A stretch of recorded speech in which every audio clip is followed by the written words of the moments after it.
नमस्कार। जय हिंद। वंदे मातरम साथियों। मध्य प्रदेश माध्यमिक शिक्षक भर्ती परीक्षा या वर्ग 2 की चयन परीक्षा अप्रैल 2025 में हुई थी। उसके बाद उसका परीक्षा परिणाम आया और डीपीआई के माध्यम से दस्तावेज सत्यापन भी करवा लिया गया और वर्तमान में जनजातीय कार्य विभाग के माध्यम से भी दस्तावेज सत्यापन की प्रक्रिया संचालित कर दी गई है। लेकिन सवाल यही था कि जब डीपीआई के माध्यम से हमारे दस्तावेजों का सत्यापन दिसंबर में करवा लिया गया था, तो आखिरकार अब तक नियुक्ति आदेश क्यों जारी नहीं हो सके। इसके पीछे 12.4 नियम को बताया जा रहा था, जिसके चलते अभ्यर्थियों ने 2 से 3 बार डीपीआई के सामने आंदोलन भी किया और ज्वाइनिंग देने की मांग की। जैसा कि आपको पता है कि अभी 26 फरवरी को अभ्यर्थियों ने डीपीआई के सामने प्रदर्शन किया था और वहां जब बच्चों को बुलाया गया तो उन्होंने ये कहा था कि आप कुछ ना कुछ वेबसाइट के ऊपर अपडेट कीजिए। तो अधिकारियों ने भी यही कहा था कि हम जल्द से जल्द कुछ ना कुछ अपडेट करेंगे कि हम आगे क्या करने वाले हैं। और उसी क्रम में अब डीपीआई के माध्यम से एक नया अपडेट आया है, जिसको देखते हुए लग रहा है कि ज्वाइनिंग हमारी जल्द से जल्द हो सकती है। तो आप टीआरसी की ऑफिशियल वेबसाइट पर जाएंगे, डीपीआई पर क्लिक करेंगे और माध्यमिक शिक्षक पर पहुंचेंगे।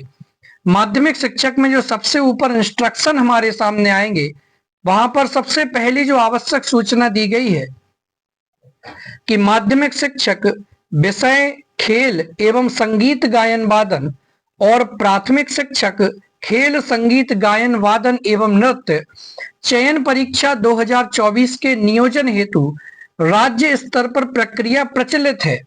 सभी अभ्यर्थियों को सूचित किया जाता है कि वे अनावश्यक रूप से किसी के बहकावे में न आए एवं धैर्य रखें। पात्र तथा अपात्र अभ्यर्थियों की सूची शीघ्र ही टीआरसी पोर्टल पर प्रकाशित की जाएगी। यानी डीपीआई के माध्यम से अपडेट कर दिया गया है कि पात्र और अपात्र विद्यार्थियों की जो सूची है वो जल्द से जल्द आने वाली है। पात्र और अपात्र माने, जैसा कि आपको पता है कि डॉक्यूमेंट वेरिफिकेशन अभी करवाया गया था।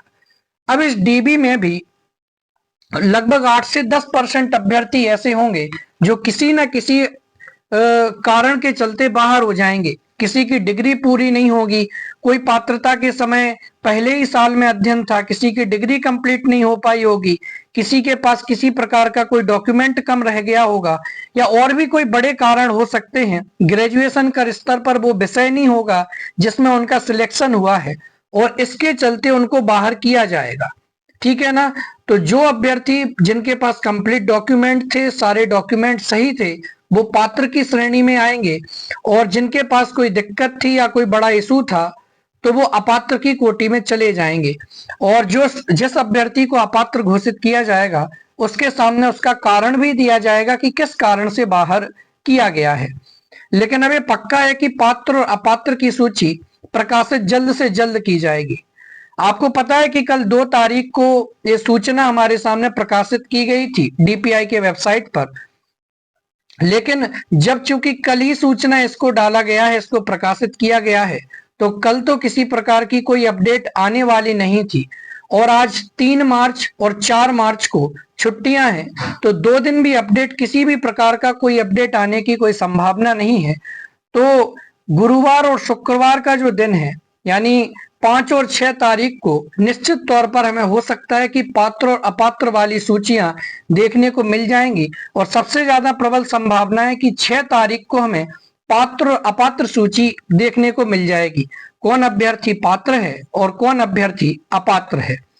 अब बात करते हैं कि यदि मान लीजिए कि 6 तारीख को भी यदि हमें ये सूची मिल जाए पात्र और अपात्र विद्यार्थियों की, तो उसके यदि 4-5 दिन बाद प्रक्रिया शुरू हो जाती है, मान के चलता हूं 11 तारीख को प्रक्रिया शुरू हो जाए और 4-5 दिन का समय देकर के प्रक्रिया खत्म करवा ली जाए, तो ये प्रबल संभावना बनती है कि अप्रैल में हमारी ज्वाइनिंग हो सकती है। ठीक है ना। और अब डीपीआई भी इस प्रोसीजर को थोड़ा तेज रखेगा ताकि अप्रैल में हमारी नियुक्ति हो सके। और इसके बाद आप जानते भी हैं कि अभी वर्ग 3 का भी रिजल्ट आ गया है, तो उन अभ्यर्थियों की भी नियुक्ति की प्रक्रिया प्रारंभ करनी है। तो यदि उनका रिजल्ट अभी आया तो 1 महीने 1.5 महीने के अंतराल में उनकी प्रक्रिया को प्रारंभ करवाना पड़ेगा और अभी लगभग पूरा 1 महीने का समय, पूरा मार्च तो वर्ग 2 की प्रक्रिया में निकल सकता है, निकल जाने वाला है। इसलिए डीपीआई के माध्यम से इसका भी प्रोसीजर थोड़ा तेज किया जाएगा। तो वर्ग 2 के अभ्यर्थियों के लिए खुशखबरी है, जल्द ही ये पात्र और अपात्र की सूची आने वाली है। इसके बाद आपकी चॉइस फिलिंग की प्रक्रिया शुरू होगी और लगभग उसके 15 दिन के अंतराल के बाद 15-20 दिन में आपको आपकी ज्वाइनिंग दे दी जाएगी। तो बढ़िया, अब तो आप अपने स्कूलों का चयन देखिए, आपको कौन से स्कूल चाहिए, क्या है। बाकी सूची किस दिन आती है, वैसे प्रबल संभावना है कि 5 से 6 तारीख को आपको सूची देखने को मिल सकती है। बाकी और क्या अपडेट इस विषय में आता है वो जल्दी आपके सामने लेकर के आऊंगा। धन्यवाद। जय हिंद।